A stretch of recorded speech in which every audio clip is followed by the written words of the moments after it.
সুপ্রভাত বন্ধুরা, কেমন আছো তোমরা সবাই? আশা করছি তোমরা সকলে খুব ভালো আছো। আমিও বেশ ভালো আছি। আজ হলো তোমার শনিবার। সকাল সকাল ঘুম থেকে উঠে পড়েছি। ঘড়ির কাঁটা এখন ওই 4:49 ঘরে। এই সময়টাকেই তো ব্রহ্ম মুহূর্ত বলে না, 3টে থেকে 5:30। এই সময়টা নাকি খুব পবিত্র সময়, জানো তো। সত্যি কথা বলতে কি, ভোরবেলা উঠলে না আলাদা একটা পজিটিভনেস কাজ করে, আর মনটা খুব ভালো থাকে, আর মনটা খুব শান্তও থাকে, আর কাজগুলো খুব তাড়াতাড়ি হয়ে যায়। আর এখন তোমার বাসি বিছানাটাকে গুছিয়ে পরিষ্কার করে নিয়ে ঘর দালানটা ঝাঁট দিয়ে তারপর তোমার একটু মেথি জল খেয়ে হাঁটতে বেরোবো। এই অভ্যেসটা এখন ধীরে ধীরে আমার রুটিনও হয়ে যাচ্ছে, জানো তো। বেশ ভালোও লাগছে। আর আজকে একটা স্পেশাল দিন। আজকে হচ্ছে তোমার ফলহারিণী কালী পুজো। কালকে রাতে কি ভীষণ ঝড় বৃষ্টি হলো বলো তো। খুব ভালো লাগছিল, ঠান্ডা ঠান্ডা একটা হাওয়া, আর পরিবেশটা একদম শান্ত হয়ে গেল, ঠান্ডা হয়ে গেল। বেশ এত গরমের মধ্যে বেশ ভালো লাগছিল। কিন্তু সকালবেলা উঠে যখন বাসি ঘর দালানটা ঝাঁট দিয়ে পরিষ্কার করছি, তখনই একদম কি বলবো, এখন একবার ঝাঁট দিলাম বাসি ঘর দালানটা, কিন্তু এই তোমার একবার বেলাতেও ঝাঁট দিয়ে পরিষ্কার করতে হবে। এখন তো সকালবেলা খুব একটা ভালো পরিষ্কার হয়নি। তনুও ঘুম থেকে উঠে পড়েছে, ও উঠে পড়তে বসেছে। আমি বলি তুই পড়, আমি আসি, এসে তাহলে তোকে গরম জল দেবো। বলে ঠিক আছে, তাহলে তুমি হাঁটতে যাও। আমি বলছি হ্যাঁ, আমি হাঁটতে বেরোই বলে, আর আমি হাঁটতে বেরিয়ে গেলাম। আর যেতে যেতে আজকে একটা পুকুরের পাড়ে বককে দেখতে পেয়েছি। দেখো না, বকটা কি সুন্দর বসে আছে, আর একদম পায়ে পায়ে ঘুরছিল। ওই জন্য ক্যামেরাটা অন করতে, আর ও দেখলাম উড়ে উড়ে উড়ে গিয়ে ওইখানটাতে বসলো।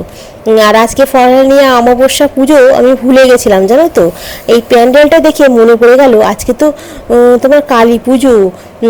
তখন আমি ভাবলাম না, আজকে আর মাছ মাংস ডিম খাওয়া যাবে না। মাংস তো হয় না, মাছও নেই ফ্রিজেতে, ভেবেছিলাম একটু ডিম ভাজবো। এই হেঁটে এলাম। তিনটে ঠিক আছে, একটা তুই এখন খেলে খা, দুটো চা, তোর একটা আমার একটা চা দিয়ে। আর এটাতে তোমার আছে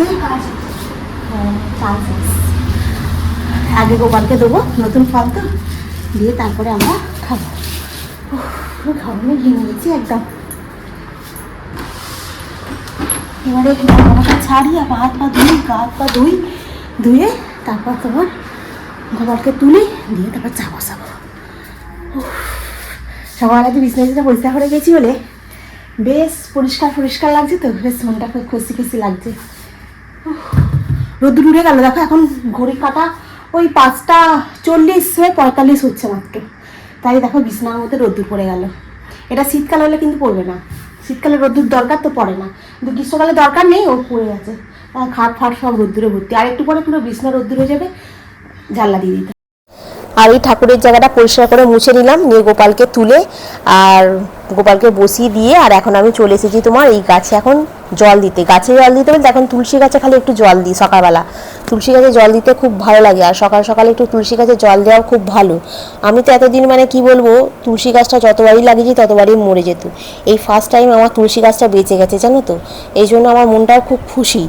যাই হোক, এখন আমি গোপাল একটু আরতি করে নিয়ে তারপরে এই তালশাঁসটা দিয়েছি আজকে সকালবেলা, তারপর তোমার রান্নাঘরে যাব।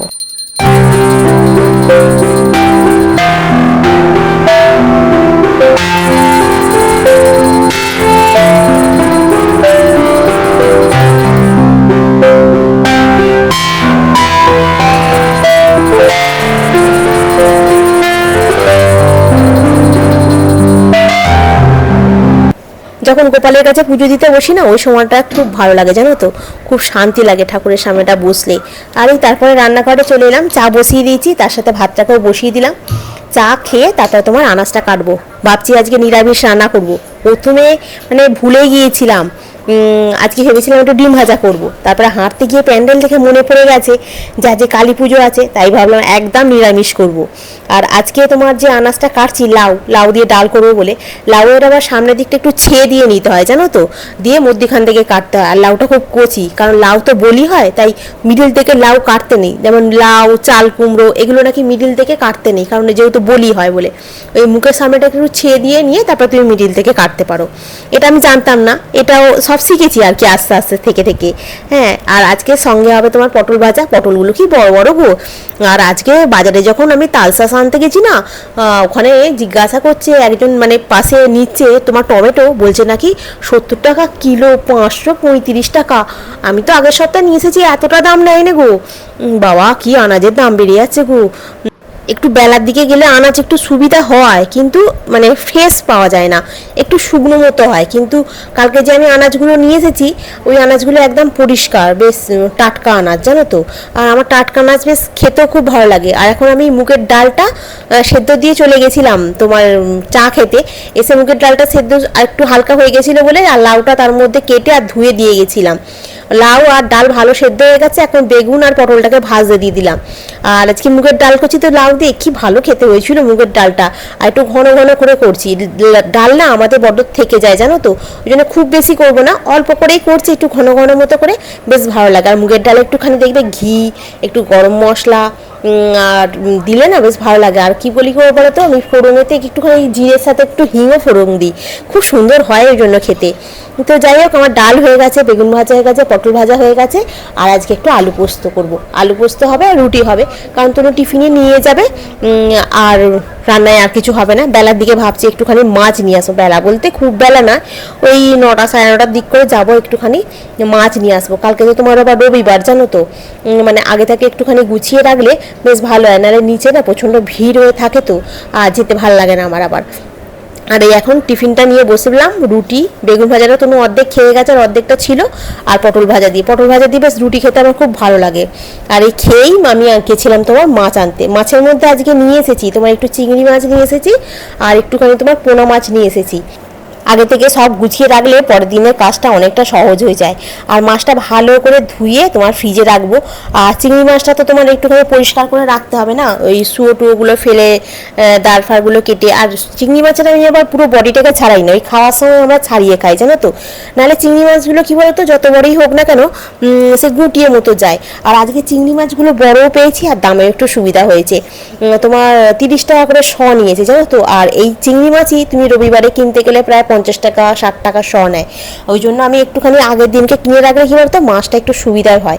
আর আজকে খুব ভালো তেল দিয়েছে, জানো তো। আমি কাকিমার দিকে একটু চেয়ে নিলাম, বলছি তেলটা কী করবেন, বলছি যে তুমি খাবে, আমি বলছি হ্যাঁ দিয়ে দিন না, বলতে দিয়ে দিয়েছে। কালকে তেলটা ভেজে খাবো, জানো তো, আমার মাছের তেল খেতে খুব ভালো লাগে। তেল দিয়ে বড়া করলে, বেশ বেসন দিয়ে বেশ ভালো লাগে না, আমার খুব তো ভালো লাগে। যাই হোক, এখন মাছটা বাস ধুয়ে পরিষ্কার করে ফ্রিজে রেখে দিয়ে, আর এখন আমি চলে এসেছি ঘর দালানটা ঝাঁট দিতে। সকালবেলা একবার ঝাঁট দিয়েছি, কিন্তু ওই যে কালকে তো জানলা ফাল্লাগুলো একটু খুলে দিয়েছিলাম, আর ঝড়েতে জানো তো জানলা ফাল্লা খোলা থাকলেই ধুলে ভর্তি হয়ে যাবে, সেই জন্য সব পরিষ্কার করে এখন একবার ঝাঁটটা দিয়ে আর মুছে পরিষ্কার করে নেবো। দুটো ঘরের তো বিছানা পরিষ্কার হয়ে গেছে, টিফিন খাওয়া হয়ে গেছে, বাসন মেজে রান্নাঘর পরিষ্কার করে চলে এসেছি। খালি ঘর দালানটা ঝাঁট দেবো, মুছলে তোমার সকালের কাজ মোটামুটি কমপ্লিট হবে। তারপর একটুখানি বাথরুমে কিছু ভিজিয়ে রেখে দিয়েছি জামা কাপড়, ওগুলোকে একটু কাচবো, কেচে শুকনো করতে দেবো।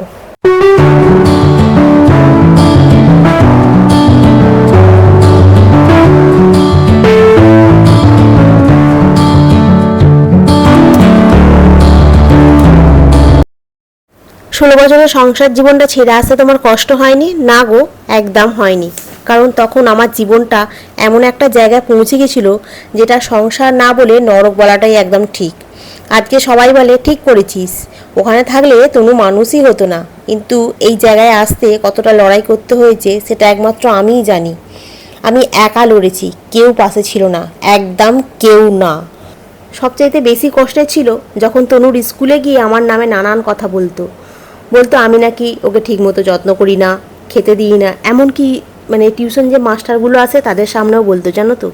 বাচ্চাগুলো যখন বলতো ও আমি জানি, হ্যাঁ এরকম বলতো তনুকে, না তনু খুব কষ্ট পেতো, জানো তো। আর কি করব, তখন আমি কিছু বলতে পারতাম না, চুপ করে সহ্য করতাম, জানো তো, মুখটাকে বন্ধ করে রেখে দিতাম।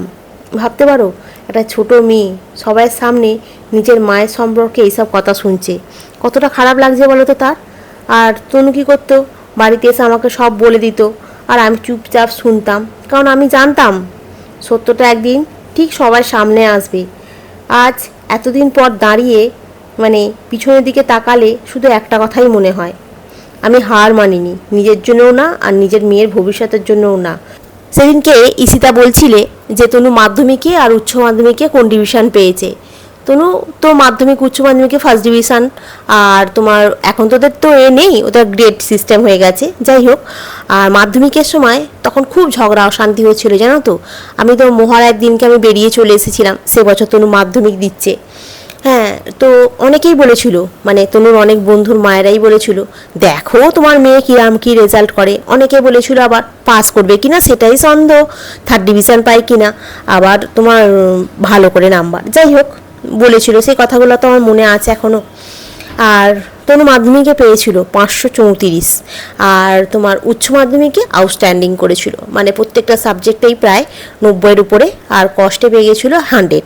তো যাই হোক, তোমার 500 পরীক্ষা হয়েছিল, তোমার 463 নাম্বার পেয়েছে উচ্চ মাধ্যমিকে।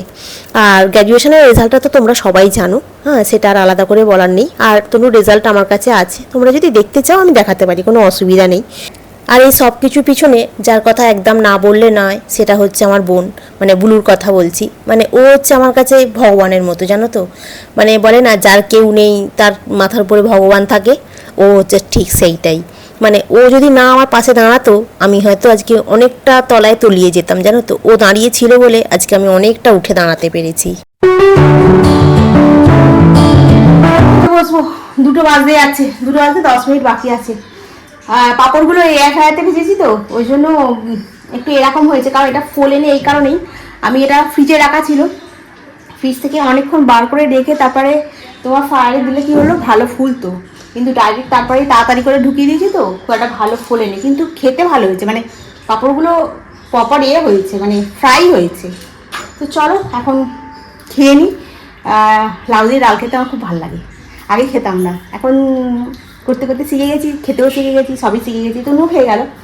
আর এই খেয়ে দিয়ে বাসন বাসন মাজি, মেজে কাজগুলো করি। আবার ফোনটা না খুব গরম হয়ে যায়, বেশিক্ষণ অন করে রাখা যায় না, জানো তো। চলো আম পান্না বানিয়ে নিয়েছি, ঠান্ডা জল দিয়ে বেশ ভালো লাগবে খেতে। আর এই ঘরটাতে একটু বুঝবি, চল বাইরেটা যা গরম বাবা। জামা কাপড় রেডি করে রাখা আছে, বস।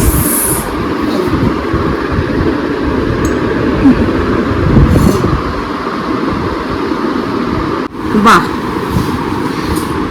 বলছি কে তো কি নিয়ে আসলি ব্যাগে করে?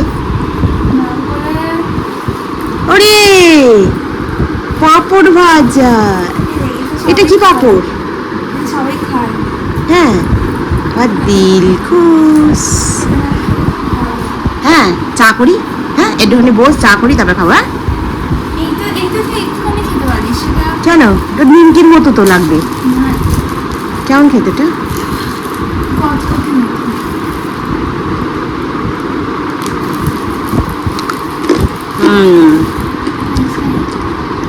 একটু অন্যরকম খেতে। এই পাঁপড় ভাজার টাইপেরই, ওটা কিরকম বলতো, সেই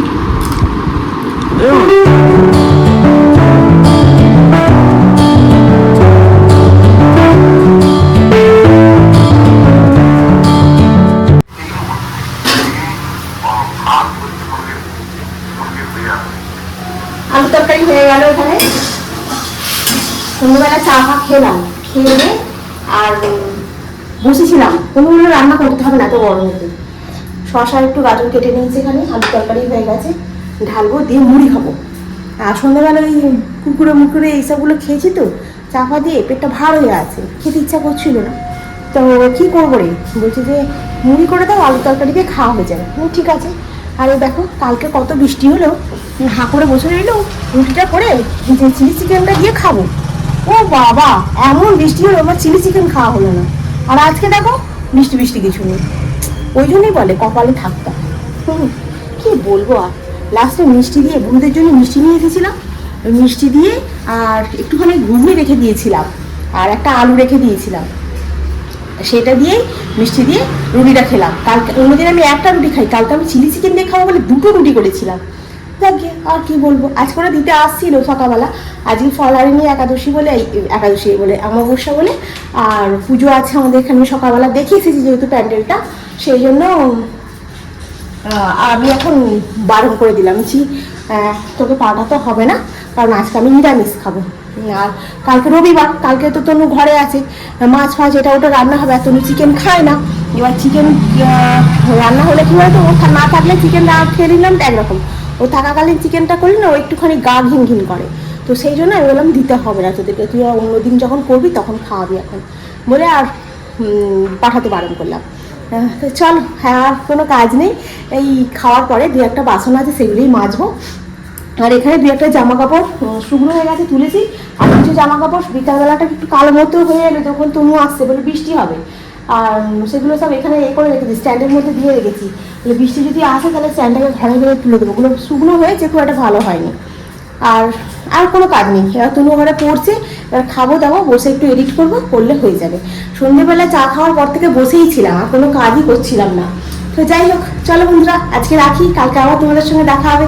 তোমরা খুব ভালো থেকো, সুস্থ থেকো, খুব সাবধানে থেকো। Good night.